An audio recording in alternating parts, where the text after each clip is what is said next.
ప్రభునందు మాకు అత్యంత ప్రియులైన దేవుని ప్రజలందరికీ యేసుక్రీస్తు వారి ఉన్నతమైన శ్రేష్టమైన నామాన్ని బట్టి శుభాలు ప్రకటిస్తున్నాను. వీరంతా క్షేమంగా ఉన్నారు కదా? గత రాత్రి దేవుడు చక్కని విశ్రాంతిని మనందరికి అనుగ్రహించి ఈ ఉదయకాల సమయంలో ఆయన స్తుతించే గుంపులో మనల్ని ఉంచారు. నా మట్టుకైతే బ్రతుకుట క్రీస్తే అని పౌలు అన్నట్టుగా ఈ లోకంలో మనం ఎందుకు జీవిస్తున్నామంటే మన ప్రభువుని యేసుక్రీస్తు వారిని మహింపరచడానికి, ఆయన కనపరచడానికి, అన్ని విషయాల్లో ఆయన చిత్తాన్ని నెరవేర్చడానికి మనం ఈ భూమి మీద నివసిస్తున్నామని గుర్తించి ప్రభువుని గనపరచాలి. మన బ్రతుకుల ద్వారా మన రక్షకుడును మన ప్రభు అయిన యేసుక్రీస్తు వారు ఎల్లప్పుడూ మహిం పొందాలని దేవుడు ఆశిస్తున్నాడు. ప్రతిరోజు ఒక వాగ్దాన సందేశాన్ని మనం వింటున్నాం బైబిల్లోంచి. బైబిల్ ఎన్నో వాగ్దానాలు మన కోసం దాచబడి ఉన్నాయి, పొందుపరచబడి ఉన్నాయి. వాటన్నిటినీ కూడా వాక్యానుసారంగా మనం ధ్యానించినప్పుడు, వాటిని క్లెయిమ్ చేసుకున్నప్పుడు దేవుని ఆశీర్వాదాలు మనం పొందుకుంటాం. ఆదాము హవ్వల్ని దేవుడు ఏదెన్ తోటలో ఆశీర్వదించాడని బైబిల్లో రాయబడింది. అసలు దేవుని ఉద్దేశమే, ఆయన యొక్క ఆలోచనే మనల్ని దీవించాలని. ఆ దీవెనలు మనం ఎలా పొందుకోగలమో లేఖనాలు చాలా స్పష్టంగా మనకు తెలియజేస్తున్నాయి. ఈరోజు వాగ్దానం కోసం కనిపెడుతున్నారు కదా, యెషయా గ్రంథం 46వ అధ్యాయం 10వ వచనాన్ని చదువుకుందాం ఈరోజు ధ్యానాంశంగా. Turn your Bible to the book of Isaiah, chapter 46 and verse 10. నా ఆలోచన నిలుచుననియు నా చిత్తమంతయు నెరవేర్చుకొనేదననియు చెప్పుకొనుచు ఆది నుండి నేనే కలుగబో వాటిని తెలియజేయుచున్నాను.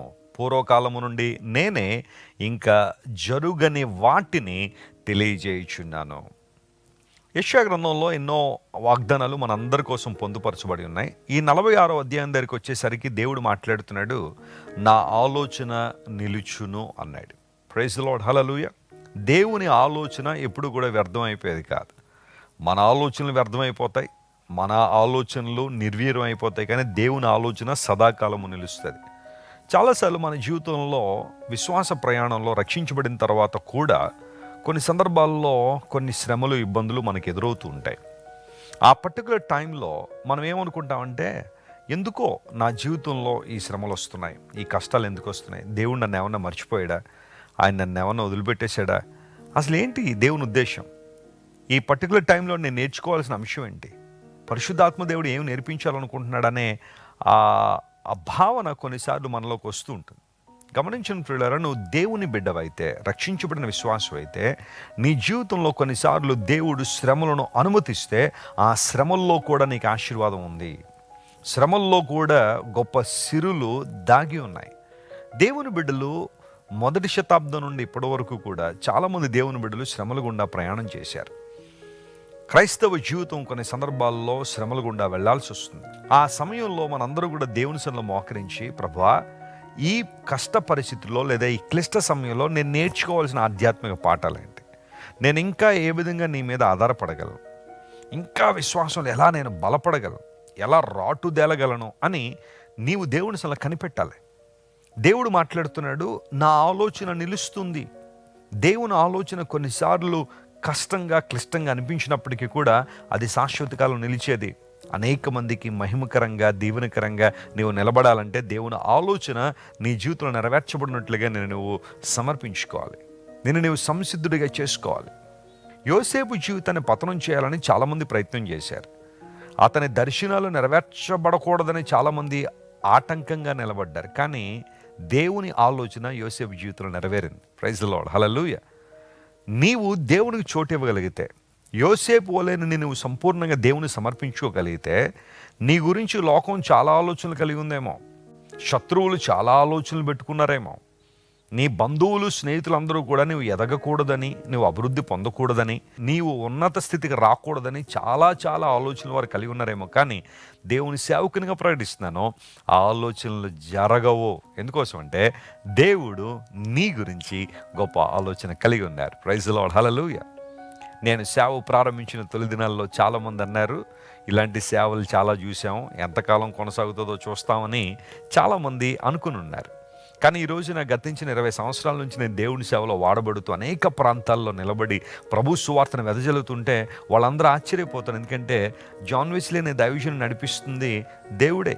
పరిశుద్ధాత్మ దేవుడు తన కృప ద్వారా నడిపిస్తూ అనేక మందికి ఈరోజు ఆశీర్వాదకరంగా మార్చాడని వారందరూ గుర్తించినప్పుడు ఈరోజు నన్ను బట్టి వారందరూ దేవుని స్తుతిస్తూ ఉన్నారు. ఒకవేళ ఈరోజు నిన్ను గురించి అనేక మంది తప్పుగా మాట్లాడుతున్నారేమో, నిన్ను పాడు చేయాలనో లేదా నువ్వు పడిపోతే చూడాలనో నువ్వు పతనం అయిపోతే సంబరాలు జరుపుకోవాలని చాలామంది ఆలోచన చేస్తున్నారేమో. బైబిల్ సెలవిస్తూ ఉంది ఆలోచన జరగదు. దేవుడు నీ గురించి ఉన్న ఆలోచన నెరవేర్చే దేవుడు ఆయన. ఆయన ఏ ప్రణాళిక అయితే నీ జీవితంలో కలిగి ఉన్నారో, ఏ ఉద్దేశాలు అయితే నీ పట్ల కలిగి ఉన్నారో దేవుడు వాటిని నెరవేరుస్తాడు. తమ్ముడా విను, ఒకవేళ ఈరోజు ఉదయకాలం కృంగిపోయి ఉన్నావేమో, ఏమోనండి నా జీవితం ఈరోజు ఏమవుతుందో తెలియదు, పతనావస్థలోకి వెళ్ళిపోతున్నాను, అనేక మంది నన్ను కార్నర్ చేసేశారు, ఇబ్బంది పెడుతున్నారని బాధపడుతున్నావేమో. చెల్లెమ్మ, నీ కుటుంబ సభ్యులే నీ గురించి తప్పుగా మాట్లాడుతుంటే తట్టుకోలేక గదిలోకి వచ్చి ఏడుస్తున్నావేమో. పరిశుద్ధాత్మ దేవుడు నీతో మాట్లాడుతున్నాడు. ఉదయకాల సమయంలో దేవుడు తన ఆలోచన నీ జీవితంలో నెరవేర్చాలని కోరుతున్నాడు. You are a carrier of God's will. దేవుని చిత్తాన్ని నువ్వు క్యారీ చేసే వ్యక్తిగా ఈ భూమి మీద ఉన్నావు. సమర్పించుకో నేను నువ్వు సంపూర్ణంగా. ఆయన చిత్తానికి లోబడు. ప్రభు తన చిత్తాన్ని నీ జీవితంలో నెరవేర్చి జరగబోయే విషయాలను, మునిపెన్నడు జరగని విషయాలను కూడా దేవుడు బయలుపరుస్తానని వాగ్దానం చేసిన దేవుడు. What a great God we are serving. ఎంత గొప్ప దేవుడు ఆయన. ఆయన మన పట్ల కలిగిన ఉద్దేశాలు, ప్రణాళికలు ఎప్పుడూ గొప్పవే. ఎప్పుడు నిన్ను గురించి తక్కువగా అంచనా వేసుకోవద్దు. నీ గుర్తింపు చాలా గొప్పది. నువ్వు యేసయ్య రక్తం ద్వారా కడగబడ్డావు, కొనబడ్డావు, విలువ పెట్టి కొనబడ్డావు గనుక విలువ కలిగిన వ్యక్తిగానే బ్రతుకు భూమి మీద. యేసు ప్రభు తన రక్తం పెట్టి నిన్ను కొనుక్కున్నాడు కాబట్టి అదే ఉద్దేశంతో నువ్వు జీవించాలా. నువ్వు దేవుని బిడ్డవు గనక దేవుని ఆలోచన నీ జీవితంలో ఈరోజు నెరవేర్చబడిన గాక. ఆమేన్. ఈ వాగ్దానాన్ని క్లెయిమ్ చేసుకుని ఈ రోజంతా ప్రభువును స్తుతించండి. మహాద్భుత కార్యాలు ప్రభు మీ జీవితంలో జరిగిస్తారు. ప్రార్థన. ప్రేమగల తండ్రి, గొప్ప దేవా, నీ కొందనాలు. ప్రతిరోజు ఒక వాగ్దానం ద్వారా మా జీవితాలు మీరు సంధిస్తున్నందుకు నీ కొందనాలు. నీ ఆలోచన మా జీవితంలో నెరవేర్చు దేవుడు గనుక నీకు స్తోత్రాలు ప్రభువా. ఎంత మంచి దేవుడు నాయన. మా గురించి చాలామంది చాలా రకాల ఆలోచనలు కలిగి ఉన్నారేమో, కానీ వాటిని గెలవనీయక నీ ఆలోచనే మా జీవితంలో నెరవేర్చు దేవుడు గనుక నీకు స్తోత్రాలు చెల్లిస్తూ ఈ వాగ్దానాన్ని వీక్షిస్తున్న మా ప్రియులందరినీ ప్రత్యేకమైన విధానాలు దీవించండి. వారి ప్రతి అవసరం క్రీస్తు యేసు యొక్క మహిమైశ్వర్యాలు తీర్చండి, మేలుతో నింపండి. మంచి దేవుడు గనుక వారి జీవితంలో మంచి చేయండి. ఘనత, మహిమ, ప్రభావం నీకు మాత్రమే ఆరోపిస్తూ యేసు క్రీస్తు వారి అత్యున్నతమైన నామం పేరిట అడిగి వేడుకొనిచున్నాం తండ్రి. ఆమేన్. God bless you, dear friends. Have a wonderful day.